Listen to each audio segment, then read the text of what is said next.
All right, friends, welcome back to another exciting day in the history of life. All right, this is your daily horoscope for August 1st, 2020. We've got the moon in Capricorn. We've got the sun in Leo. All right, two signs that love what? Commitment. Okay? Two signs that want to stay steady, stay fast, stay strong, and commit. Okay? The Leo energy of the summer, giving us the courage and the strength. That Capricorn energy, making sure that we have the stamina to finish the job, no matter what it is, no matter how big the task, no matter what is going on in our lives, we're staying committed to get the job done, okay? So we have all the necessary tools right now, all right? Now let me show you the chart real quick, because we've got a cool day going on here. Lots going on. All right, so we do have... We're still continuing top of the morning here. I've got this pulled up to 8 a.m. All right. So early rise Saturday morning. Okay. We still have this Mercury insight happening here with the South Node, which is really quite lovely. Okay. This is a release of things, release of information, release mental blockages, these mental blockages that hold us back, emotional blockages, things about ourselves. That's this stuff that no longer serves us. We're clearing away that emotional blockages to be able to move forward, to wake up in the morning with a little bit of ease. Okay. Now, as you see, we have this little dot, dot, dot, dot, dot, dot. Okay. That little dot, dot, dot, dot, dot is a semi-sextile. Okay. This is what a normal sextile looks like. 20 degrees Jupiter, 20 degrees Neptune. Okay.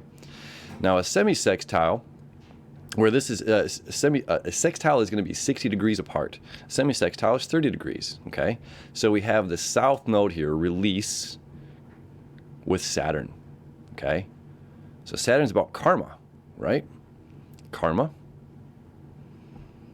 So we're releasing some sort of karma,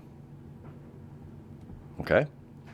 Mental blockage, mental karma, as well as this sextile to the South Node and Saturn, and this happening nice and early in the morning, something that this is going to suggest. This will be with us all day, okay? That when we wake up, and this is something I've been talking about for a hot minute here, is our morning routine. Okay, now this is a Saturday to where we say, okay, I've been working 5 days a week. Perhaps this is my day off. I'm going to skip the morning routine. This can throw us off, Then it's getting back into the routine come the week. Then we skip the routine on the weekends. This South Node Saturn connection here is saying, like, look, it's important that we maintain this direction. It's important that we maintain this discipline. As soon as we wake up in the morning, as soon as our eye, I don't know, you're probably up before 8 or who knows. Everybody's different. When our eyes open in the morning, what kind of day are we starting, right? And we still have this beautiful trine going on here from Chiron to the sun. Really exceptional, as well as Chiron still septile to the South Node. Okay, so these are all playing into one another. The sun, the South Node, Chiron, the South Node, and Saturn. All right, so there's healing, there's the ability to saying yes to life, yes to the day. Yes, I'm able to get up and do whatever I need to do and be the good boss to myself, emotionally a good boss to myself. Okay. Now, at the top of the morning, still we are going to have, if I rewind this, it's early in the morning, okay, this square emotional needs in Capricorn, slow and steady wins the race, to Chiron. Okay, this feeling is you cannot rush a healing. All right, we cannot, just because we want it doesn't mean it's going to happen right now. This energy is saying this is going to take work. This is going to take dedication. This is going to take a daily practice. Okay, that's what all of this is saying right now. And as we move forward, we're going to have the moon square to Mars. Okay, there you go. Oop, there we go. So at 5 p.m., 18 degrees moon, 18 degrees Mars. Mars is our planet of action, right? Moon is our emotional need. This is purely balance, okay? A lot of old astrology, this is bad tension and these two don't see eye to eye on things. Let me tell you, I'll be so honest with you. I'm a Capricorn Sun, Mercury Capricorn, Capricorn Venus, okay? One of my best friends, business partners in my life is a Aries Sun, Aries Venus, Aries Mercury, okay? They're perfect square to one another. It's amazing. Best friends in the world.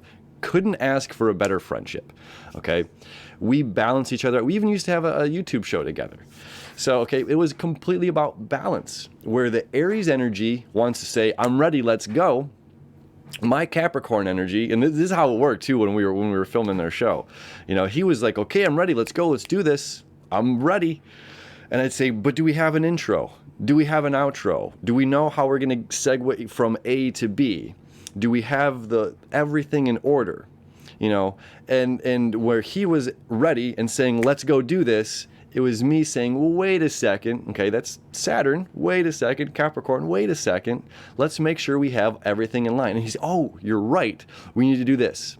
And then the reverse, I'd be over here organizing. I'm also a Virgo rising, right? So there you go, double Capricorn or double Earth sign. So I'm organizing and figuring out, we're going to say this, and then we're going to segment into this and this. And you say, okay, we're done planning, let's film. You know, so there's a balance between saying, I'm ready, let's go, and do we have everything?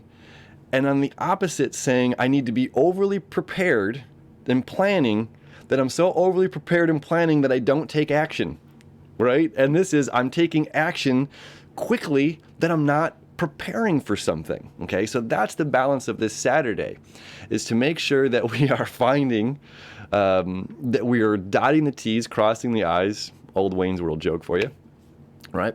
That we're being thorough, that we're not skipping a step. That's the Capricorn goat nature. We're not skipping a step. We cannot risk falling down this mountain, right? But at the same time, there's an urge or an urgency, a sense of urgency. Maybe a storm's coming. I've got to get off this rock here, this mountain, before this ground or this rock gets slick, and maybe that's going to make my footing even harder. So there's a sense of like planning and being strategic and methodical. Then there's also this, yeah, let's go, let's get it, let's take action. Okay, so finding that balance is up to us as individuals throughout the day, but that is like truly the meat of our day. And I'll be honest with you, again, I'm about to do these August videos. We're gonna have 3 times this year, and it starts in August, and I've already told you August is one of my favorite months of the year, but it doesn't come without tension. Nothing does. Okay, we're gonna have Mars square to Jupiter, square to Pluto, square to Saturn. Then Mars is gonna retrograde, square to Saturn, square to Pluto, square to Jupiter, and then release the retrograde, move out of its shadow, and move through its shadow again, and square for the 3rd and final time Saturn, Pluto, and Jupiter. Okay, so what's happening this Saturday is going to be an ongoing theme throughout August as well as the rest of 2020. Okay, methodical preparation and taking action. And where are we as far as, I mean, that's it, you know? Are we taking action without being well enough prepared? Are we overly preparing and not taking action? You know, and that's the balance of this Saturday. And that is, again, like I said, the balance of August and into the rest of 2020, as these are going to be, you know, revisiting themselves and revisiting this energy. And where am I, and how am I being active in doing things? How am I saying yes to this daily discipline? Am I saying yes to being the best boss to myself that I can be? You know, it's, again, ongoing theme. A little bit more going on with today I want to share with you before we wrap it up here.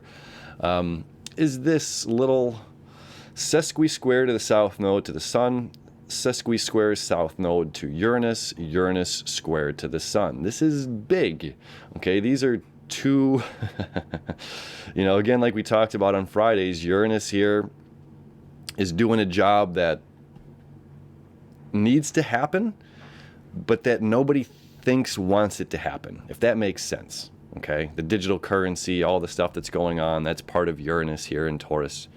And I know there's both sides of the coins to that, red flags and whatnot, but it's something that's going to happen and we can't avoid. Either way, Uranus' job here is to create change. Taurus' job is to keep things steady, no changes. All right.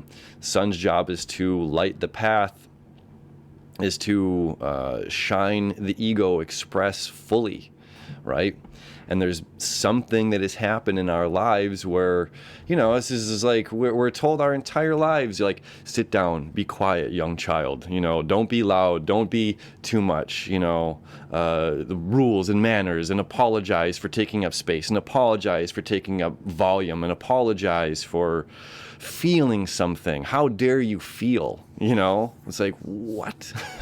What? Now I should feel ashamed for feeling ashamed, and now the ashamed of feeling ashamed for ashamed is creating more shame. You know what I'm saying? Like, that's we're constantly being told in the head, thumb down, and this energy is saying express and play, and to truly be yourself, to truly be yourself without the world saying how you should or shouldn't be. I mean, there's, every now and then I get lost, just as anybody does, and oh, this looks like an interesting click ad thing, and what do the unique people around the world and stuff like that, Guinness Book of World Records. And I watched an individual the other day. It was tattooed head to toe, these piercings and things in the head, tongue split, like this, lizard man, basically. This dude turned himself into a lizard. Another guy turned himself into a parrot. And I was like, this is really interesting. It's not for me, but however, that's for those individuals to fully express themselves and to be who they want to be on the inside and out, And it might seem odd to some people,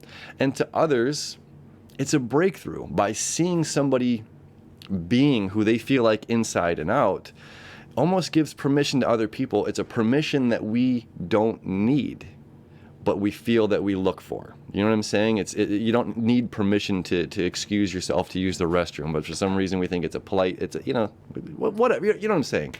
It's a permission we don't need to be ourselves, but at the same time, when we see other people fully embodying, embracing themselves, it gives us that weird sense of permission that we can do that ourselves as well. So that's what part of this is saying, is just like, where in your life have we felt that we can't be ourselves, we can't express ourselves, that we can't be the human beings that we are, And this energy is saying, like, look, just be you. Oh, celebrate life, celebrate the unique snowflake, the unique human being that you are, right? You are the only person that gets to wake up and see the world through your eyes. There's beauty to that. There's so much love to that. And expressing and fully expressing yourselves and letting go of anything that says you shouldn't be, or you don't have permission, or you're not allowed to express yourself, or to be, or to want, or to desire, or to communicate your heart's passions. Ugh. Life's good, man. Life's good. My friends, have a happy Saturday. Tension, balance, taking action, preparation, expressing yourself. It's a beautiful, beautiful start to an awesome month ahead. Okay? Love ya. I wish you enough, and we will see you tomorrow.